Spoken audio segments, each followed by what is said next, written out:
Hello, I'm Joel Bloom, president of the New Jersey Institute of Technology. We pride ourselves on being part of the Newark community and its advancements in technology, innovation, and the growth of the city. That's why we are proud to partner with the Caucus Educational Corporation to produce One-on-One with Steve Adubato right here at NJIT. We hope you enjoy this special series. Funding for this special edition of One-on-One with Steve Adubato at NJIT has been provided by RWJ Barnabas Health, NJIT, New Jersey Institute of Technology, TD Bank, Verizon, ADP, the Healthcare Foundation of New Jersey, founded by the Jewish community, and by Adler Aphasia Center. Promotional support provided by Jaffe Communications, where business, media, and government converge in New Jersey. And by New Jersey Monthly, the magazine of the Garden State, available at newsstands. This is One-on-One. I'm an equal American just like you are. The jobs of tomorrow are not the jobs of yesterday. Look at this. You got this? Here it is, man. Look at that. Life without dance is boring. I don't care how good you are or how good you think you are, there is always something to learn. Do you enjoy talking politics? No. People call me because they feel nobody's paying attention. Our culture, I don't think, has ever been tested the way it's being tested right now. That's a good question. High five.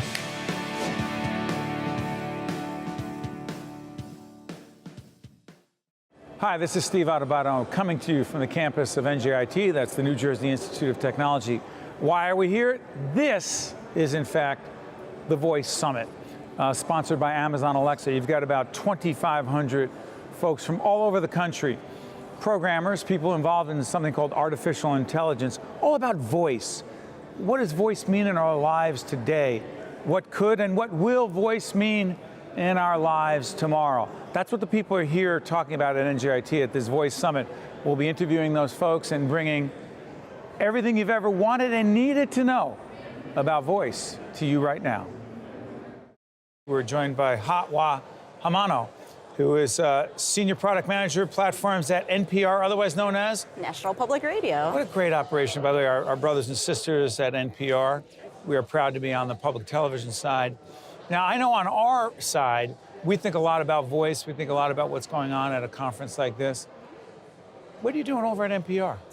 It was a very natural fit for us to get our content, I think, out on the voice platforms as they were when they're coming out on the shows and the podcast. But I think as we're thinking about the way it's evolved, we're trying to repackage it in a way that makes a lot more sense to people in their homes. Break it down.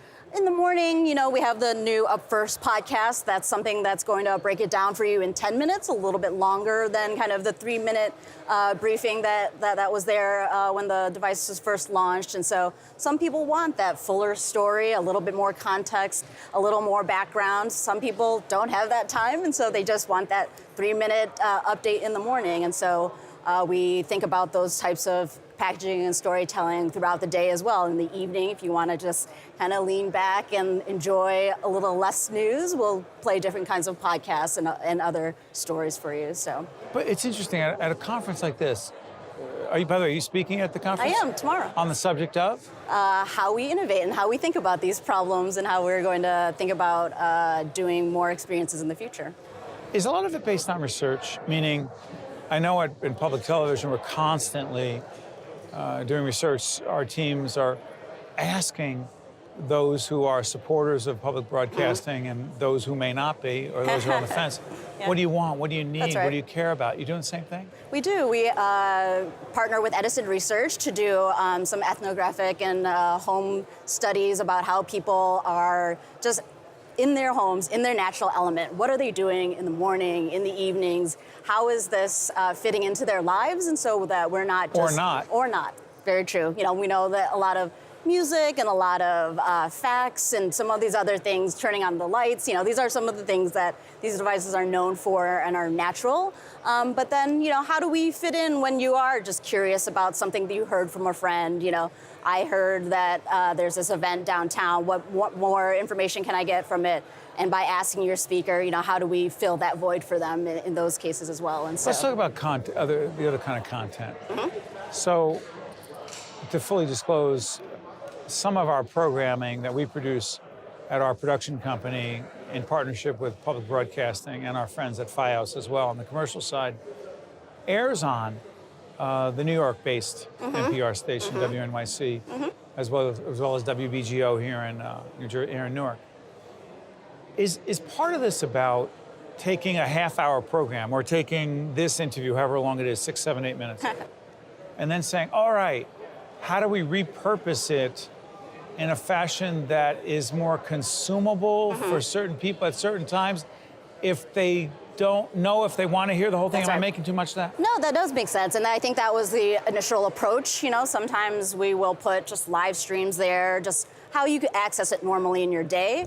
But sometimes it's just not, it's not that packaged for a quick hit, a quick running out the door. I just need to know what the weather is. You know, those kind of things.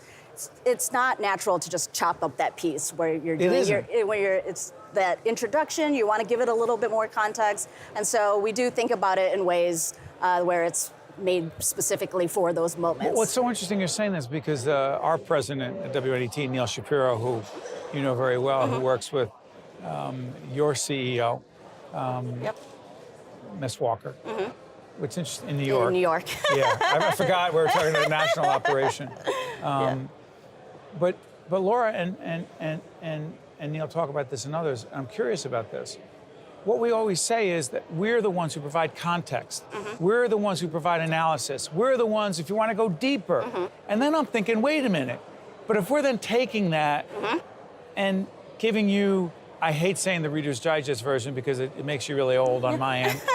But segmentized, out of context. I think it's... But then we always have to say, if you want to look at the deeper dive, good, I'm sorry. Yeah, that's right. And it's, I think, us on the public media side and certainly on the public radio side, we know we have the scalability and the kind of in-house expertise to really build that picture in a way that's going to satisfy 2 minutes, 3 minutes. You know, we know clocks very well. We know where the story arc needs to be, and so I think we have the ability to play around with that format. And that's to your point of what we're talking about in the future. It's playing with that storytelling and the arc and the format. So I know this is hard to do. 5 to 10 years from now, NPR and Voice, where do you see it?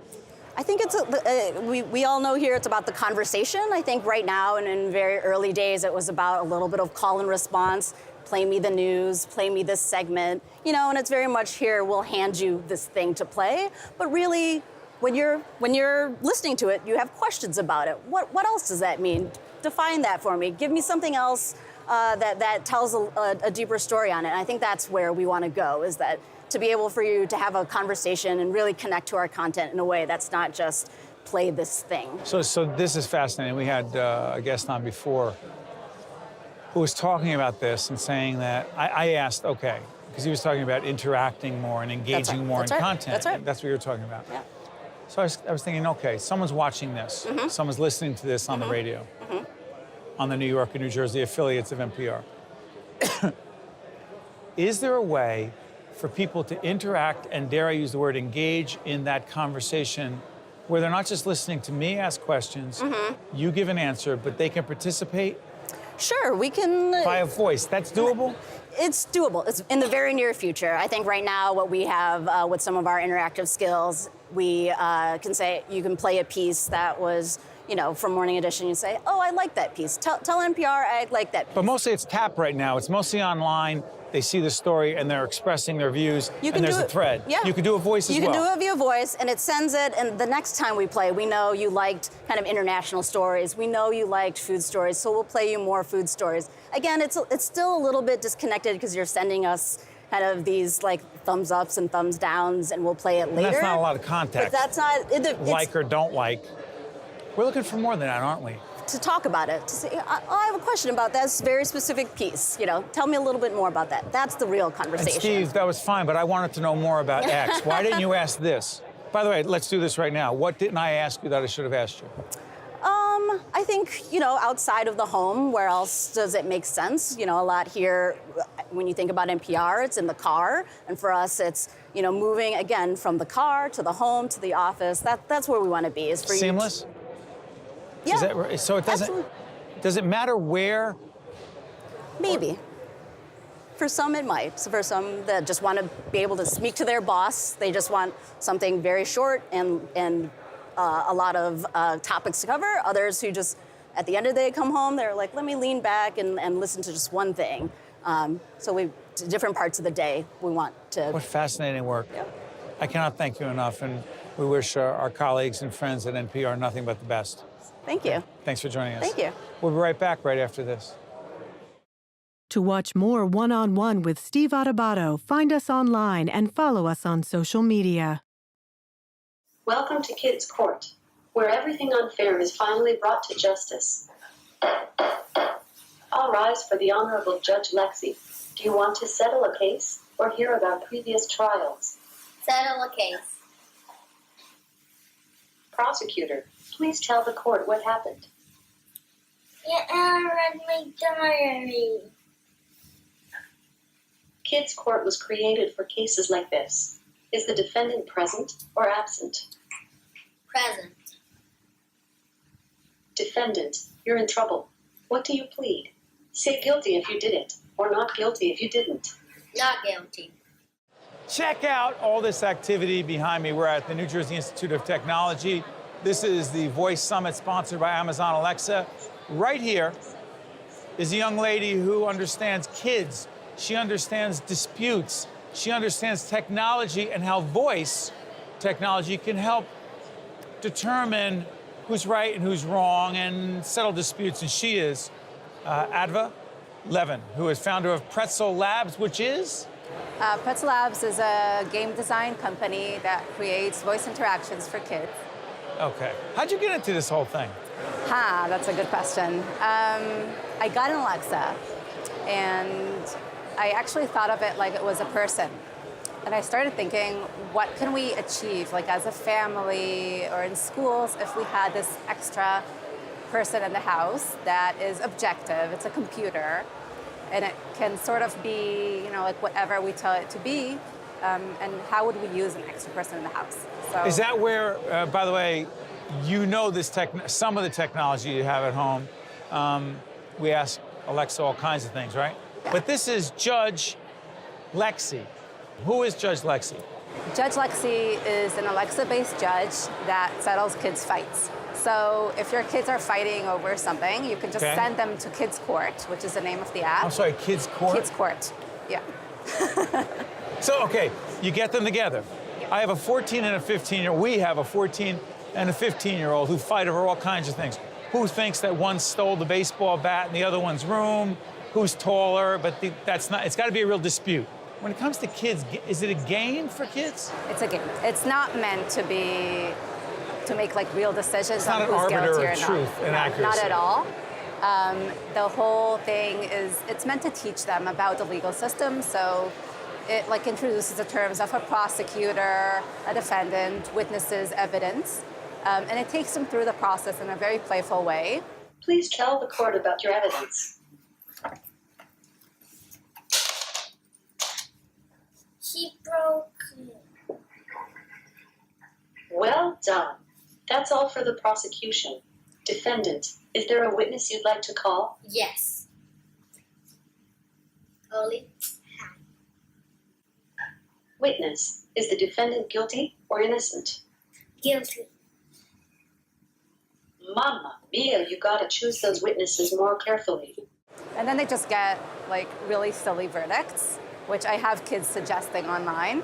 So you won't be sent to jail or to your room, but you might be sentenced to wrap yourself up in toilet paper and do a chicken dance. And hold on. Yeah. The judge is designed, the information is programmed in for the judge to know that she's dealing with kids. Yes, it is specifically designed for kids and parents. A lot of kids are prosecuting their parents for forcing them to do their homework. Hold on one second. Yeah, you might get in trouble with your boys. Now I really wish that Judge Lexi could hear us. So you're saying that kids could prosecute their parents for being overly punitive? Perhaps. It's not me. Have it's you the ever been judge. prosecuted under these terms? I have. In your own house? Yes, I have. And Judge Lexi has adjudicated this issue? And you have been found? That is between me and the court. This is great. In all seriousness, having fun and playing games with voice technology is serious business, isn't it? Yeah. Why? I think it's an amazing medium for kids because it opens up so much imagination. Like you're imagining Judge Lexi. You might have a different image of her in your mind than I do, and you get to like make up all kinds of things that are happening. And also, it's a really inclusive medium. So it's not, you don't have like a kid facing a TV screen. It's a speaker. It's in your room or in the living room, and like everyone, all the family members can walk by and hear what's going on, participate, jump in. It's like a really beautiful medium for family. How did you decide that this was what you wanted to do?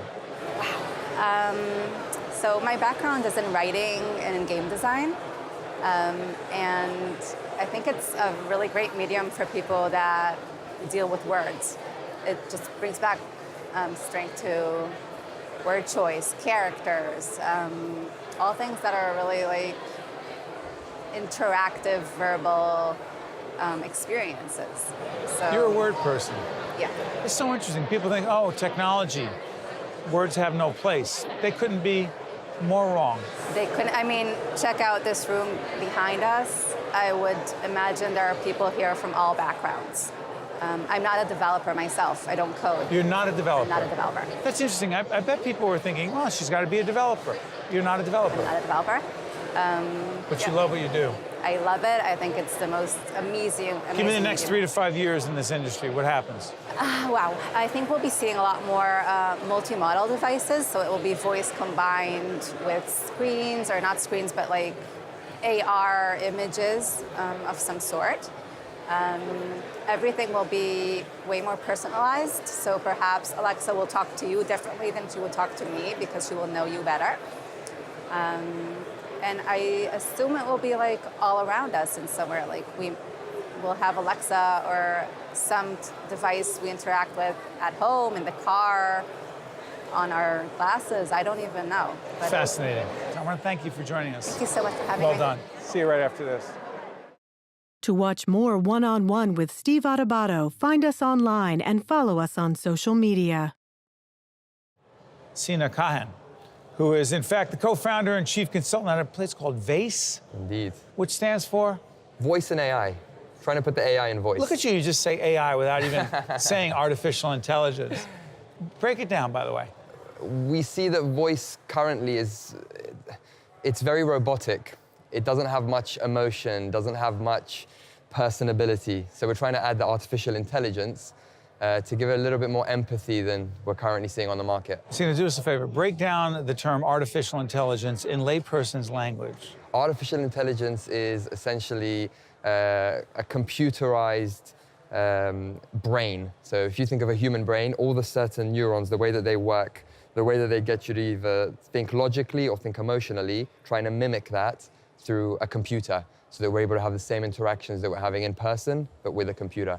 There's many, many facets of it, machine learning, et cetera, but it's essentially trying to take the best bits of the brain and mimic that within a computer setting. How'd you get into this?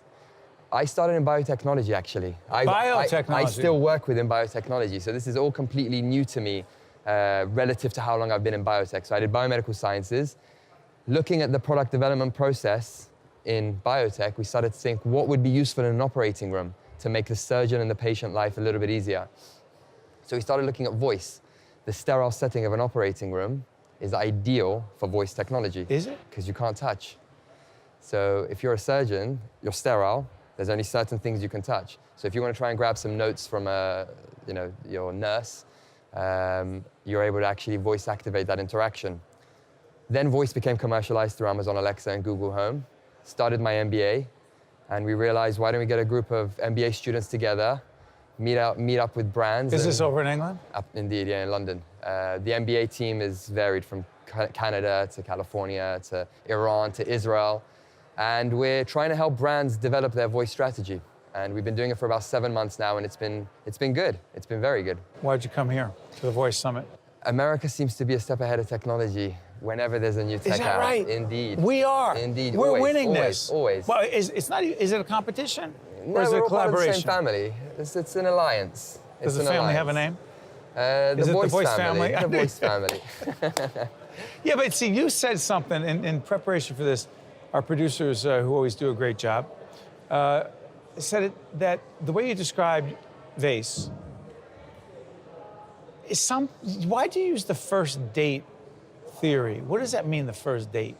So when we're looking at, the first date communications is based upon, if you think of when you go on a date, okay, there are certain criteria that you want to see. My wife is just not a fan of that, but assuming at a different point in my life, in the past, there were certain criteria that you'd want to see from that partner to get that second date. Play this out for me. Okay, I'm sitting next to you, we're on a date, okay? Yes. I don't want a lack of personality, I don't want awkward silences. But you feel the chemistry already. But so far it's been good, but I don't know if we're there yet. It's early. Okay, go ahead. I don't want awkward silences, I want a little bit of personality. If you make a bad joke, I want you to get out of that awkward situation in the right way. Right now, the voice applications on Amazon Alexa or Google Home don't really have that imbued within it. So there may still be awkward silences. The conversation doesn't flow like a first date's conversation should. So people don't use the application again. Only 3% of voice applications are used within a year again.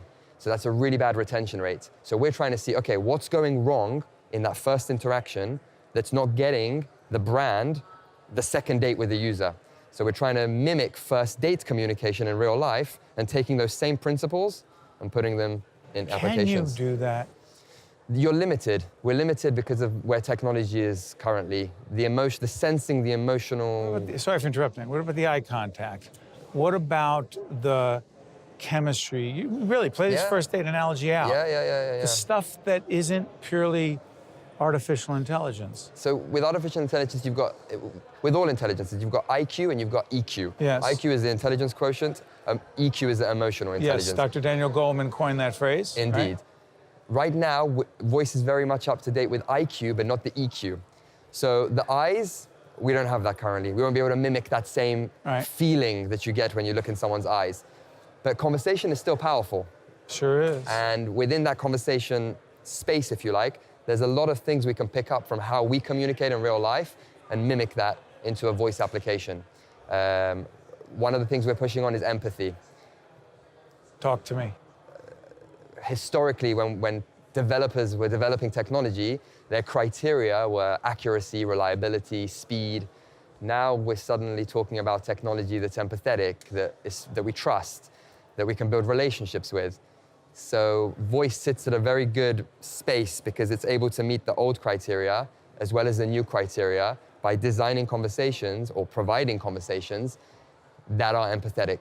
So there's so many implications, from health to finance to retail to luxury. So it's interesting. If I were to ask you a traditional question about who and what is the market, you just made it sound like who's not the market. Everyone's the market. Everyone. Voice is very much an interface for our communication with technology.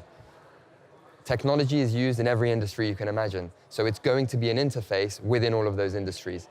It's not going to take over the other interfaces, so touch, keyboards, any kind of buttons.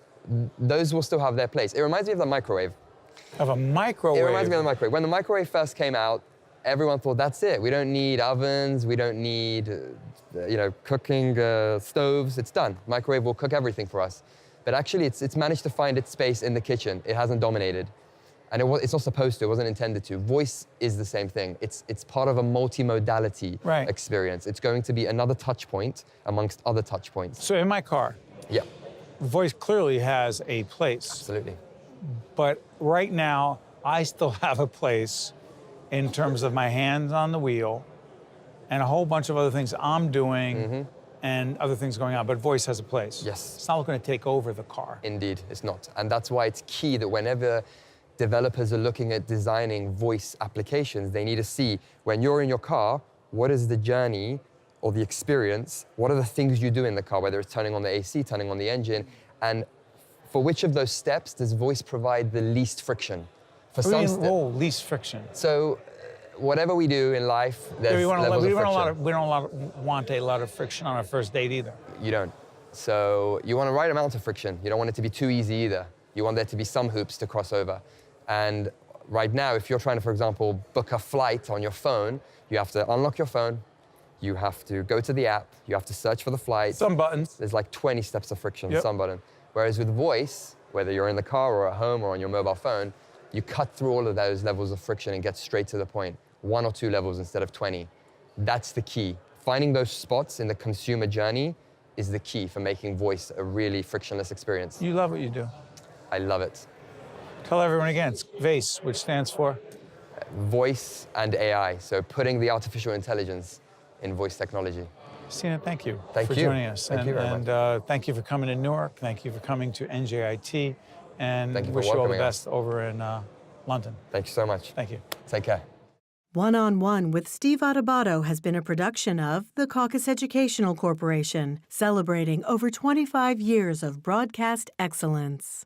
Funding for this special edition of One-on-One with Steve Adubato at NJIT has been provided by RWJ Barnabas Health, NJIT, TD Bank, Verizon, ADP, the Healthcare Foundation of New Jersey, and by Adler Aphasia Center. Transportation provided by Airbrook Limousine, serving the metropolitan New York, New Jersey area. I think at NJIT there are a lot of smart students. I came to NJIT for mechanical engineering because with in-state, it's one of probably the top 3 schools for engineering. It sort of creates a friendly competition where you can learn from them. It's a great academic school. I feel I'm being challenged, but at the same time, I love the classes I'm taking. The atmosphere of being here is like being at an upstart company. It's that same kind of drive, that same kind of passion.